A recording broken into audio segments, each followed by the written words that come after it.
Hello students, UR80 PG का हम एक मॉडल टेस्ट पेपर सॉल्व कर चुके हैं। Today will solve second model test paper of UR80 PG, that is university of Rajasthan admission test for post graduation. Question number 61, which one of the following is incorrect. आपको ये 4 formulas given है। इन 4 में से आपको check करना है कि कौन सा फॉर्मूला सही नहीं है। फाइन। फर्स्ट है आपका S minus V equals to C, sales minus variable cost equals to C, that is contribution. ये सही है। Contribution divided by sales equals to PV ratio, ये भी सही है। Sales minus variable cost contribution होता है, but fixed cost minus profit नहीं होता है। क्या होता है? फिक्स्ड कॉस्ट प्लस प्रॉफिट, जो कि ये फॉर्मूला है। ये भी कंट्रीब्यूशन है और ये भी कंट्रीब्यूशन है, तो इक्वल हो गया, ये सही है। तो आपका आंसर क्या हो गया जो कि इनकरेक्ट है? That is S minus V equals to FC minus P। Next is angle of incidence indicates. देखिए, आपको यहाँ पे एंगल ऑफ इंसिडेंस के बारे में पूछा गया है। एंगल ऑफ इंसिडेंस क्या होता है?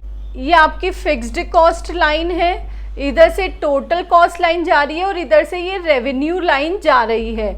ये है सेल्स लाइन और ये है टोटल कॉस्ट लाइन। फाइन। तो ये जो पॉइंट है that is your break even point, BEP।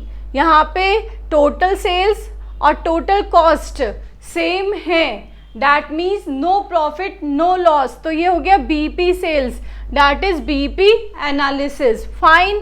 अब ये जो एंगल बन रहा है टोटल कॉस्ट और टोटल सेल्स लाइन के बीच में, ये हमारा क्या है? एंगल ऑफ इंसिडेंस, जो कि आपको क्या बताता है? प्रॉफिटेबिलिटी, प्रॉफिट बताता है। तो आपकी टोटल कॉस्ट लाइन जा रही है और ये टोटल सेल्स लाइन है, तो इन दोनों का डिफरेंस क्या हो गया है? Profit.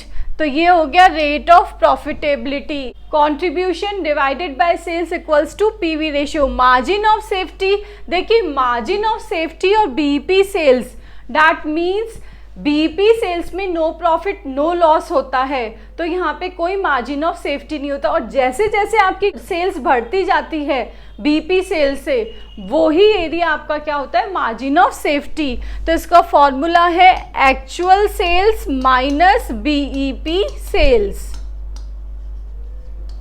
Next is find fixed assets.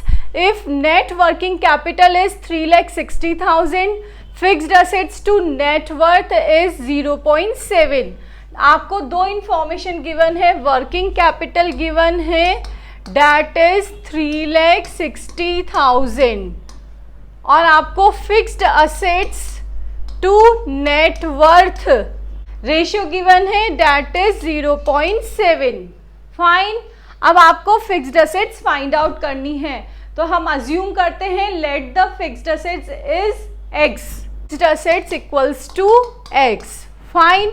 और ये जो नेटवर्थ क्या होती है? Fixed assets plus working capital. तो इसका फॉर्मूला क्या हो गया आपका फिक्स्ड असेट्स टू नेटवर्थ का? Fixed assets divided by fixed assets plus working capital, जो कि हमारा नेटवर्थ मानते हैं हम, इक्वल्स टू 0.7। अब इसमें वैल्यू सब्सटीट्यूट कर देंगे। X equals to X plus working capital कितनी है? 3,60,000 इक्वल्स टू 0.7। अब इसको आप सॉल्व करेंगे। X equals to 0.7 X plus 252,000, ये उधर जाएगा, तो X minus 0.7 X equals to 252,000, 0.3X 252,000, X equals to 252,000 divided by 0.3। Answer आ रहा है आपका 8,40,000। Next is find average collection period. आपको फाइंड आउट करना है एवरेज कलेक्शन पीरियड। आपको नेट सेल्स गिवन है, डेटर्स गिवन है, BR गिवन है और provision for doubtful debts given है। ईयर्स में डेज कितने अज्यूम करने हैं? 360। तो फर्स्ट ऑफ ऑल आप एवरेज कलेक्शन पीरियड का फॉर्मूला लिखेंगे। Average collection period equals to average receivables divided by net credit sales multiply by number of days in a year. Fine. अब average receivables हम calculate करेंगे। देखिए debtors given है, BR given है। Debtors क्या कितने हैं? 45,000 plus BR that is 15,000। Total है आपका 60,000, जिसमें से आपको प्रोविजन फॉर डाउटफुल डेट्स को लेस करना होता है। लेस प्रोविजन दैट इज 10,000, तो 50,000 आपके क्या आ गए हैं? Average receivables. अब देखिए आपको यहाँ पे नेट सेल्स गिवन है, क्रेडिट सेल्स गिवन नहीं है। तो इस टाइप के क्वेश्चंस में जहां आपको बीआर और डेटर्स डायरेक्टली गिवन है, नेट क्रेडिट सेल्स कैलकुलेट करने के लिए आप सेल्स में से ये जो बैलेंस है उसको लेस कर देंगे। तो 3 लाख माइनस 50,000, तो कितना आ गया? 2,50,000। तो divided by 2,50,000 multiply by 360। Fine. अब इसको आप सॉल्व करेंगे, वैल्यू आ रही है आपकी बी दैट इज 72 डेज। वो है आपका average collection period. Question number 65 is flow of funds will be if transaction in between. देखिए फंड फ्लो स्टेटमेंट में हमने पढ़ा था फ्लोज ऑफ फंड कब होता है? जब आपके पास दो चीजें हो। क्या हो? करंट और फिक्स्ड। दो आइटम्स के बीच ही आपका फंड फ्लो होता है, चाहे ये सी में क्या हो, करंट असेट हो या करंट लाइबिलिटी हो, और फिक्स्ड में फिक्स्ड असेट हो या फिक्स्ड लाइबिलिटी हो। लेकिन जो भी आपका सर्कुलेशन होना चाहिए वो करंट टू फिक्स या फिक्स टू करंट होना चाहिए। तो हम इसको चेक करते हैं, जो भी इस क्राइटेरिया में आ रहा है वहाँ पर ही फंड्स फ्लो हो रहे हैं।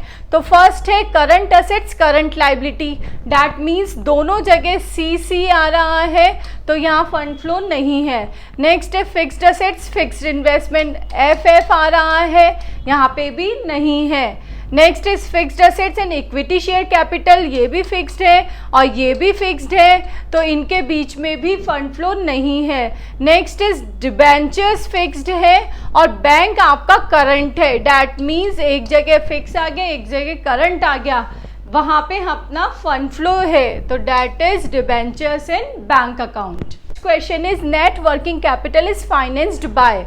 देखिए वर्किंग कैपिटल फाइनेंस्ड होती है टू टाइप से, शॉर्ट टर्म और लॉन्ग टर्म। ठीक है, शॉर्ट टर्म किससे होगी? ट्रेड क्रेडिट्स हो गए, बिल्स डिस्काउंटेड हो गए, ठीक है, bank overdraft, short term loans हो गए और एडवांसेस फ्रॉम कस्टमर्स। तो ये हो गया आपका शॉर्ट टर्म का। लॉन्ग टर्म के लिए आपका आ जाता है equity, long term borrowings, long term loans and debentures. अब यहाँ पे आपको शॉर्ट टर्म या लॉन्ग टर्म कोई वर्ड मेंशन नहीं है। अगर यहाँ शॉर्ट टर्म होता तो आपके लिए ये दो ऑप्शंस होते, फाइन, लेकिन आपको यहाँ कुछ भी गिवन नहीं है, डैट मीन्स आप लॉन्ग टर्म अज्यूम करके इसको टिक करेंगे, equity plus long term borrowings. Next is social audit was first introduced by. सबसे पहले सोशल ऑडिट कहाँ की गई थी? That is TISCO, Tata iron and steel company, in 1979 में सबसे पहले इस कंपनी में किया गया था। अब देखिए सोशल ऑडिट क्या है। Social audit is a measuring, understanding, reporting और ultimately improving the organisational ethical and social performance. That means जो भी सोसाइटी से रिलेटेड जो भी ड्यूटीज है किसी भी कंपनी की, उसका ऑडिट करवाना ही सोशल ऑडिट है। Next is disclaimer opinion is given by an auditor if he is. Disclaimer opinion क्या होती है? असहमति की सलाह। वो कब दी जाती है? जबकि ऑडिटर को प्रॉपर एविडेंस प्रोवाइड नहीं कराए जाते हैं, तो fails to obtain appropriate audit evidence, यही इसका आंसर है। नेक्स्ट भी हम डिस्कस करते हैं, founts miss statement on the basis of evidence. अगर उसको मिस स्टेटमेंट मिलते हैं तो वो क्या देता है? क्वालिफाइड रिपोर्ट देता है। Next is word auditing is originated from, word audit order word से आया है जिसका मतलब होता है टू हियर, और जो कि लैटिन लैंग्वेज का वर्ड है। Next is timing and lading is related to, देखिए टिमिंग और लैडिंग आपका रिलेटेड है फ्रॉड ऑफ कैश से। कैसे? सपोज कीजिए आपके पास एक कस्टमर आया, उसने 5000 की शॉपिंग की, आपने उसका ट्रांजैक्शन नोट नहीं किया और उसने कैश आपको दिया है, फाइन, वो आपने अपने पास रख लिया। फिर अगेन सेकंड कस्टमर आया, उसने भी 5000 की शॉपिंग की, तो अब आपने क्या किया, जो हमारा सेकंड कस्टमर था उसकी एंट्री कर दी फर्स्ट कस्टमर के अकाउंट में, फाइन। और ऐसे ही आपका थर्ड, फोर्थ, फिफ्थ कस्टमर आया और सबने सेम ट्रांजैक्शन की शॉपिंग की, तो आपने थर्ड की कर दी सेकंड में, फोर्थ की कर दी थर्ड में। तो इस टाइप से आप कंटिन्यूटी में फ्रॉड ऑफ कैश करते जा रहे हैं, that is your fraud of cash. Next is controller and auditor general appointed under the article of constitution. देखिए आपको ये 4 ऑप्शंस गिवन है, अपॉइंटमेंट किसके अंडर में होता है, दैट इज 148 के अंडर में बाय द प्रेसिडेंट कैग का अपॉइंटमेंट किया जाता है, फाइन। अब 149 किससे रिलेटेड है, that is rights and duties of CAG, rights and duties of CAG, fine. 151 किससे रिलेटेड है, reports of CAG related to union will be submitted to the president of India, fine. जो भी आपकी report है जो CAG ने ready की है यूनियन से रिलेटेड, वो प्रेसिडेंट को सबमिट करनी होगी। 150 forms the accounts of union and the state. तो चारों क्लियर है। Next is disqualification of auditor are given under section. जो डिसक्वालिफिकेशन है आप कौन से सेक्शन में लेते हैं, देखिए फर्स्ट 139 है आपका अपॉइंटमेंट ऑफ ऑडिटर, फाइन। 141 क्या है, qualification and disqualification of an auditor. तो इसका आंसर क्या है, 141। और ये रिलेटेड है आपकी राइट्स एंड ड्यूटीज से, फाइन। और ये है ऑडिट कमिटी से, जो कि बीओडी फॉर्म करती है, बोर्ड ऑफ डायरेक्टर्स। तो इसका आंसर हो गया section 141। Next is pass and rights and duties, हमने ऊपर डिस्कस किया है। 140 किससे है, रिमूवल ऑफ ऑडिटर, ठीक है। 141 क्या हो गया, क्वालिफिकेशन एंड डिसक्वालिफिकेशन। 148 हो गया कॉस्ट ऑडिट प्रोविजंस। जितने भी आपके रूल्स, रेगुलेशंस और प्रोविजन गिवन है वो सेक्शन 148 बताता है हमें। ऐसे 230 रिलेटेड, ऐसे 230 रिलेटेड है आपका ऑडिट डॉक्यूमेंटेशन से, that is the report of audit procedure performed by an auditor, collect evidence and conclude himself. जो भी डॉक्यूमेंट्स, वर्किंग पेपर्स एक ऑडिटर यूज करता है अपनी राय देने के लिए, दैट इज ऑडिट डॉक्यूमेंटेशन, जिसमें एक डॉक्यूमेंट जो भी होते हैं वो आएंगे आपके ऑडिट डॉक्यूमेंटेशन में। Next is going concern. Going concern that means owner और बिजनेस दोनों एक सेपरेट एंटिटी है, और ओनर को अगर कुछ हो जाता है तो उसका इफेक्ट बिजनेस पे नहीं पड़ता है, बिजनेस चलता रहता है चाहे ओनर कोई भी हो।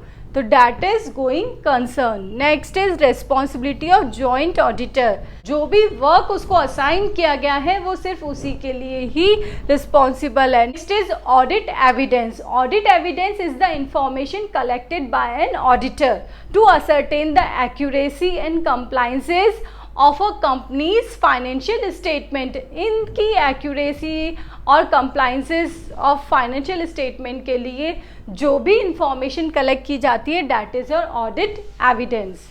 Next is creating secret reserve is not illegal under the companies act 2013 for. इन तीनों के लिए ये इलीगल नहीं है, ये सीक्रेट रिजर्व क्रिएट कर सकते हैं। और what is the secret reserve? The reserve that a company does not disclose in its balance sheet. वो बैलेंस शीट में नहीं शो करती है ये reserve. Next is tax avoidance is unethical है, ये अनैतिक है। Next is which one is punishable crime under the income tax act. अब आपको ये 4 ऑप्शंस गिवन है, इसमें से बोला गया है कि इन चारों में से कौन सा ऑप्शन पनिशेबल है, पनिशमेंट किस में मिलता है। That is tax evasion. What is tax evasion? Tax evasion means concealing income and information, आय और सूचनाओं को छिपाना from the income tax authority. So that is कर इवेजन, कर बचाना है। फाइन, इट इज इलीगल, तो इलीगल है तो पनिशेबल होगा। अब इनको डिस्कस करते हैं। What is tax management? Tax management is the link return at time and management of finances. Tax planning is a means to reduce the tax by the way of deduction, rebate and incentives. इन तीनों को use करके आप tax को कम करते हैं, that is your tax planning. Tax avoidance means legally reducing your tax liability. आप tax liability को लीगली रिड्यूस करते हैं, that is your tax avoidance. Next is tax planning covers, तीनों चीजें आ जाएंगी, all of the above. Next is PAN stands for that is permanent account number. TDS rate on winning horse race in India for the resident in India is 30% plus surcharge. Section 194BB of IT Act 1961, उसमें 30% plus surcharge देना होता है आपको winning horse race पर।